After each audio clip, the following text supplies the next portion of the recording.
Welcome, travelers, to my first DnDakine story, one of my many wacky and odd tales of my D&D adventures.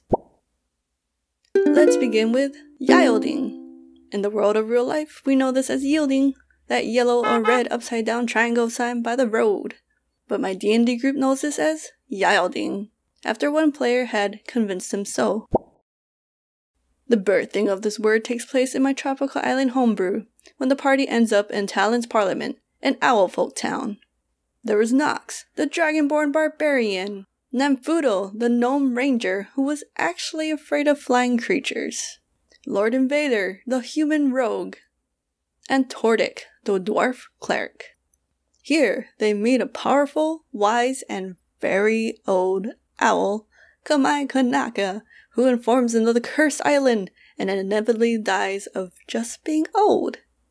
Being a kind cleric, Tordik receives both a map of the island and is granted tears of dragons, giving him the ability to read Draconic. At this point, everyone in the party can at least read Draconic. Nox being a dragonborn, Lord Invader having befriended a dragon in his past, Tordik given tears of dragons, and Namfudo donning a dragon scale necklace. On the map, they find a message written in Draconic where I had the players translate at the table with the Draconic alphabet key. It said, "Beneath our land lies two in slumber. When Luna meets its end, her blood will touch umber. An opening to our fates lay at the singing gates," leading them to their next location. Skipping ahead, they approach a giant stone gate built into a sky-high wall and come to notice the draconic symbols around it. Here, Tordik insists he translate it. About the player who's Tordik, this is Pico, and he likes to tell people that English is his second language. It's not. Is terrible at spelling, whether it is purposely or accidentally, and doesn't like to read. After translating it out onto paper, he announces, "I know what it says. The gate shall yield to no command, save for a song from a genuine band." Yay, adventure time!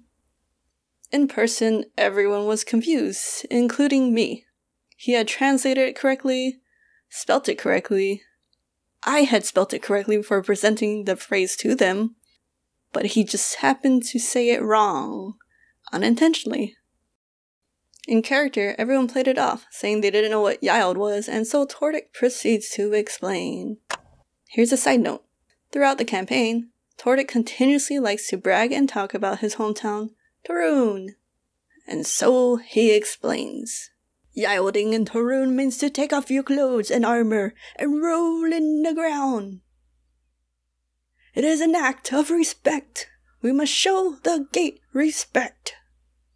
Lord Invader, who had become good friends with Tordik in this journey, believed him completely, and proceeded to follow along. And thus, the act of yielding was born, and no, it did not open the gates. They figure out afterwards that they would need to sing to the gate, but that's a story for another time. What's great about this story is that Pico could have just not said anything about yielding, but did anyways, and from that became the inside joke of our group, along with many others. Thanks for watching, and I hope to get my next video up soon. Shoots!